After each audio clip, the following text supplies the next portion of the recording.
buenos días, mis queridos alumnitos del quinto año de educación secundaria. Los saluda mi Sarita y como todos los lunes, hoy nos corresponde realizar las áreas de historia y de desarrollo personal. Muy bien, vamos a empezar entonces con el área de historia y ustedes están en la invasión y conquista del imperio del Tahuantinsuyo y vamos a terminar entonces ya este tema con este video. Muy bien, chicos. Estamos ahorita viendo la primera diapositiva donde nos indica el tercer viaje de Pizarro que se da en Panamá el 20 de enero de 1531. Al tercer viaje se le denomina viaje de invasión. Muy bien, en Panamá parte con 180 hombres y 37 caballos. En la isla de Puna, Golfo de Guayaquil, fueron invitados por el cacique Tumbalá. En Tumbes, los hispanos fueron atacados por el cacique Chilimaza. Valle de Poechos en Piura, el 25 de mayo de 1532, Pizarro entra a la ciudad. Vamos con el siguiente. Aquí se funda la primera ciudad, San Miguel de Piura, en el año 1532. Se producen saqueos, muertes y destrucción de pueblos. Ayuda de Cañaris, Tayanes, Chachapoyas a Pizarro. Pizarro emprendió la marcha rumbo a Cajamarca con decenas de esclavos e indios auxiliares, a pesar de la advertencia del espía Sinquichara, que les regaló patos despellados y 2 fortalezas de cerámica. Decidió capturar a Atahualpa, hijo de Huayna Cápac. Guerra Civil Incaica. En el año 1531, la guerra civil entre Huáscar y Atahualpa, hijos de Huayna Cápac, que combatían por el trono del imperio incaico. Atahualpa era apoyado por los generales de su padre, tenía el triunfo definitivo. Para el año 1532, Atahualpa conocía sobre los invasores, su número, su condición bélica y el botín saqueado. Estaba convencido de que no eran enviados del dios Huiracocha. Los sucesos en Cajamarca, Pultumarca, del 15 al 16 de noviembre de 1532, se produce la entrevista de Cajamarca. Hernando de Soto, al mando de 20 jinetes, fue el encargado de invitar a Atahualpa a una cena. El 16 de noviembre sería la entrevista. Muy bien, captura de Atahualpa. Fue realizada el 16 de noviembre del año 1532, después de que el cura dominico Vicente de Valverde realiza el requerimiento y con su traductor Martinillo. A ver, continuamos aquí. El Zapa Inca Atahualpa, prisionero encerrado en el Amaru Huasi, casa de la serpiente. El rescate. Atahualpa les ofreció a los españoles 1/4 de oro y 2/4 de plata a cambio de su libertad. El rescate equivale a la actualidad a 599.000 millones de dólares, que es 30 veces la deuda actual del Perú ante el Fondo Monetario Internacional. Muy bien, vamos a continuar. Juicio a Atahualpa. Atahualpa, a usanza de las costumbres andinas, entabló lazos de reciprocidad con el jefe invasor, al ofrecerle a su hermana Quispecisa, con quien se matrimonió Pizarro. De esa unión nació Francisca Pizarro Yupanqui. El tribunal de 24 personas fue presidido por el marqués.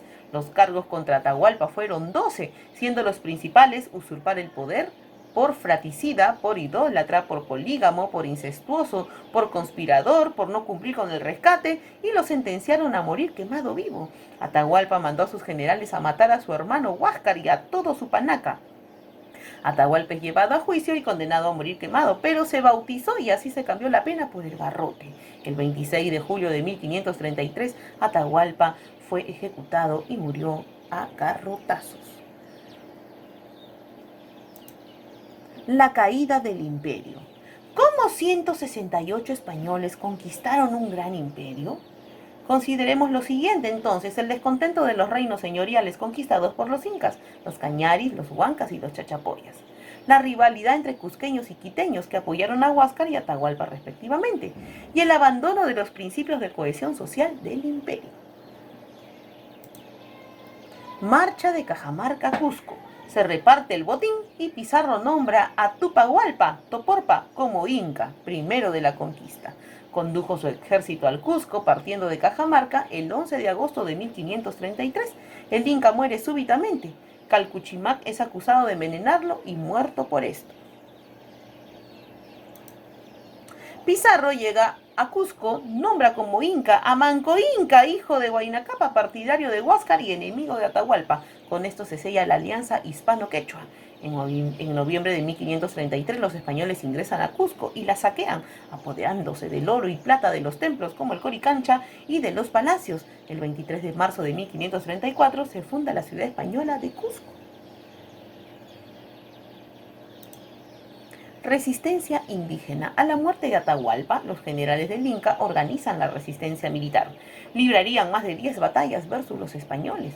Estos hicieron frente a los incas, pues contaban con la ayuda de los tayanes, chimúes, chapoyas, cañaris, huancas, entre otros, que proporcionaban lo necesario: ejército, alimentos, guías, animales de carga, entre otros. La lucha fratricida condenó al imperio del Tahuantinsuyo.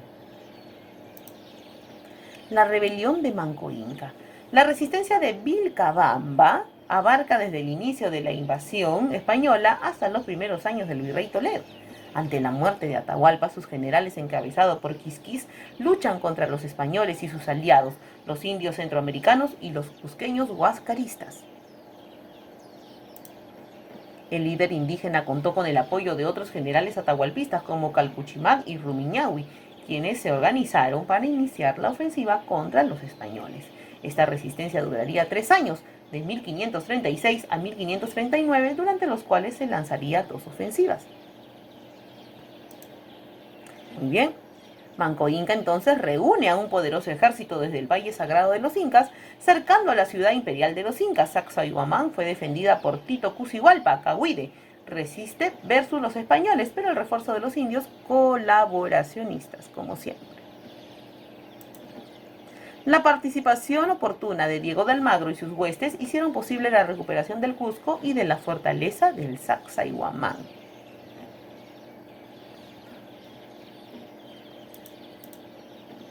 En agosto de 1536, el general Quisu Yupanqui pretendió atacar Lima con ayuda de los chancas. Sin embargo, los huancas traicionaron y Quisu Yupanqui fue degollado. Resistencia desde Vilcabamba. Manco Inca se alía con Diego de Almagro, esta vez ofreciéndole, y luego fue envenenado por los almagristas. En 1557, Zairi Túpac recibió una propuesta de los españoles y realizó un pacto con el virrey Hurtado de Mendoza, en el que reconoció como soberano a Felipe II, pero luego fue asesinado. Titu Cusi Yupanqui reinició entonces la resistencia militar con ataques a los encomenderos de las riberas de los ríos Urubamba y Apurímac, pero luego fue engañado y aceptó un grupo de frailes que luego lo envenenarían. Su hermano sobreviviente, Tupac Amaru I, rompió la paz de Acobamba y reinició la resistencia militar, pero fue aplacado por el virrey Toledo. Muy bien, mis queridos alumnitos, terminamos entonces con el área de historia. Ahora vamos a pasar al área de desarrollo personal.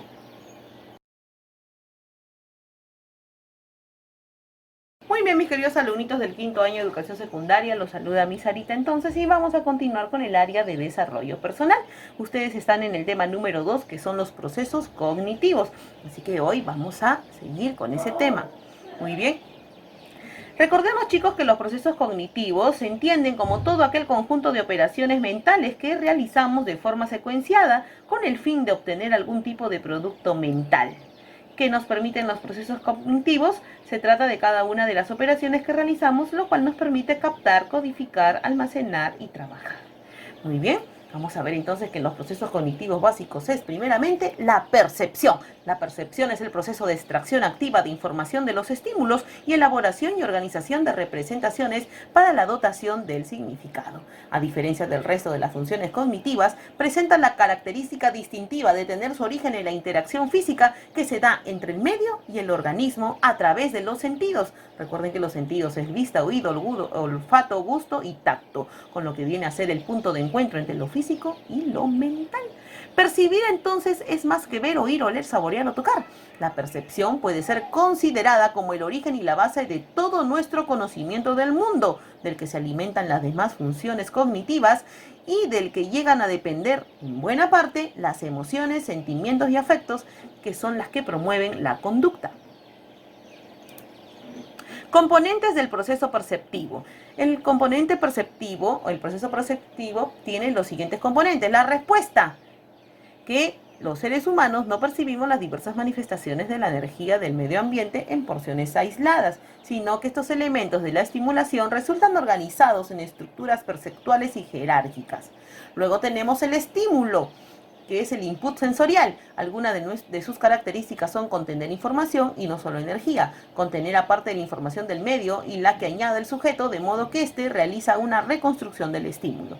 Luego el procesamiento perceptivo. La psicología cognitiva no se centra exclusivamente en el estudio del estímulo, ni en el de la respuesta perceptiva, sino que se ocupa fundamentalmente de los procesos intermedios encargados de transformar la entrada en representaciones inteligibles. La atención. Luego de la percepción viene la atención. La atención es la capacidad de atender, de concentrarse, de mantener la alerta o de tomar conciencia selectiva de un estímulo relevante o una situación. Son mecanismos con funciones de regulación y control de otros procesos cognitivos. Es un mecanismo íntimamente ligado a la percepción en el sentido de que solemos atender lo que percibimos o nos interesa percibir, y solemos percibir aquellos estímulos a los que atendemos, pero también condiciona otros procesos como la memoria, aprendizaje, lenguaje o motivación, que quedan comprometidos cuando los mecanismos de atención fallan. Funciones de la atención. Presenta las siguientes funciones. Mecanismo de selección, porque asegura un procesamiento perceptivo adecuado de los estímulos sensoriales más relevantes. Mecanismo de vigilancia, porque permite mantener en el tiempo el interés por la información seleccionada. Mecanismo de control voluntario sobre la disposición y capacidad del procesamiento de la información. Activa el organismo ante diversas situaciones, preparándonos para reaccionar con rapidez. Muy bien. La memoria, otro proceso cognitivo básico. La memoria es la capacidad de adquirir, almacenar y recuperar información. Somos quienes somos gracias a lo que aprendemos y recordamos. Sin memoria no seríamos capaces de percibir, ni aprender, ni pensar. No podríamos expresar nuestras ideas y no tendríamos una identidad personal, porque sin recuerdos sería imposible saber quiénes somos y nuestra vida perdería sentido.